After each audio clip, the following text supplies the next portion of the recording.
Hai, Assalamualaikum dan selamat sejahtera semua. Apa khabar? Cikgu harap semua sihat-sihat. Baik, dari PDPR yang lepas, kita dah belajar mengenai tajuk kekeluargaan.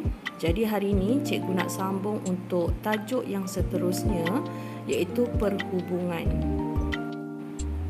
Untuk topik ini, kita akan membincangkan mengenai nilai dan batas dalam perhubungan yang sihat.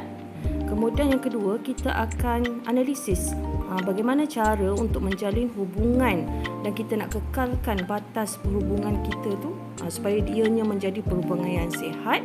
Dan yang ketiga, apakah kebaikan mengamalkan batas perhubungan yang sihat dalam kehidupan seharian.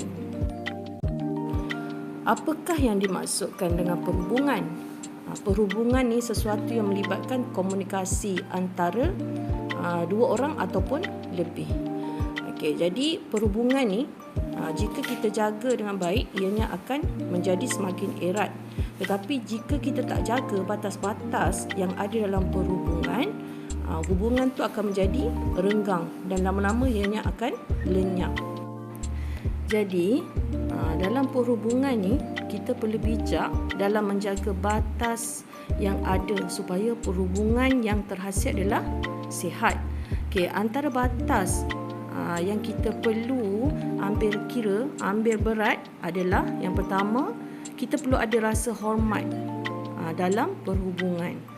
Yang kedua, kepercayaan. Mesti saling percaya dan mempercayai tanpa ada rasa curiga ataupun syak wasangka. Yang ketiga, sokongan. Sokongan ni kita mesti support each other lah. Sama ada kita support dia semasa susah ataupun semasa senang. Yang keempat, komunikasi berkesan. Yang ni kita mestilah menggunakan bahasa yang lembut, intonasi suara yang jelas, supaya apa yang kita sampai tu berkesan. Yang keempat, kejujuran. Mesti jujur, tiada penipuan dalam perhubungan. Yang kelima, kesaksamaan. Kesaksamaan ni bermaksud keadilan lah di dalam perhubungan. Yang terakhir iaitu yang ketujuh, kompromi. Kompromi ni adalah cara untuk kita bertolak ansur lah, terutamanya dalam menyelesaikan sesuatu masalah yang wujud dalam perhubungan. Jadi antara cara yang kita boleh lakukan untuk mengekalkan perhubungan yang sihat adalah yang pertama, kita boleh berkongsi masalah. Yang ni awak carilah orang yang awak percayai, sama ada ibu bapa, adik-beradik, guru dan juga rakan baik awak. Yang kedua, kita boleh amalkan bersalaman dengan rakan. Bersalaman ni menunjukkan tanda hormat kita pada seseorang. Jadi kalau kita amalkan, perhubungan kita akan menjadi lebih baik, lebih erat dan lebih sihat. Yang ketiga, apabila kita berhadapan dengan orang yang lebih tua daripada kita, kita perlu lakukan satu amalan, iaitu kita tundukkan sedikit muka kita, kepala kita untuk menunjukkan rasa hormat pada mereka. Seterusnya yang keempat, kita perlu menjaga pergaulan antara lelaki dan perempuan. Yang ni kita perlu bijak dalam menjaga batas-batas antara lelaki dan antara perempuan kita dan juga supaya perhubungan kita tu yang menjadi sihat. Yang kelima, pergaulan antara lelaki dan wanita serta guru yang kita hormati. Yang ni kita mesti ada rasa hormat. Nilai yang hormat terakhir, menghormati privasi. Yang ni bermaksud kita tak bolehlah ambil campur ataupun ambil tahu dia punya urusan peribadi. Baik, seterusnya yang terakhir, apakah kebaikan yang kita peroleh apabila kita mengamalkan batas perhubungan yang sihat.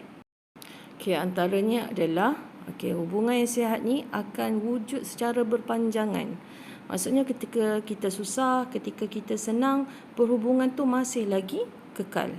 Okey, yang kedua juga membolehkan kita bekerjasama, saling tolong-menolong dalam mencapai sesuatu matlamat. Okey, bila kita ada hubungan yang sihat, kita takkan kesunyian. Sentiasa ada pertolongan daripada mana-mana rakan ataupun orang yang kita kenali. Yang ketiga, okey, bila kita mempunyai ataupun kita dapat menjalinkan perhubungan yang sihat, kita akan mewujudkan suasana yang harmoni. Kita akan rasa sentiasa happy bila bersama dengan orang yang kita sayangi. Yang keempat, apabila kita berjaya menjalinkan perhubungan yang sihat, kita akan disenangi oleh masyarakat. Kita akan selesa untuk menjadi diri sendiri. Orang senang dengan kita. Kenapa? Sebab kita bijak menjaga batas dalam pergaulan dan perhubungan. Secara overall, bila kita berjaya mengamalkan perhubungan yang sihat, kita boleh develop diri kita.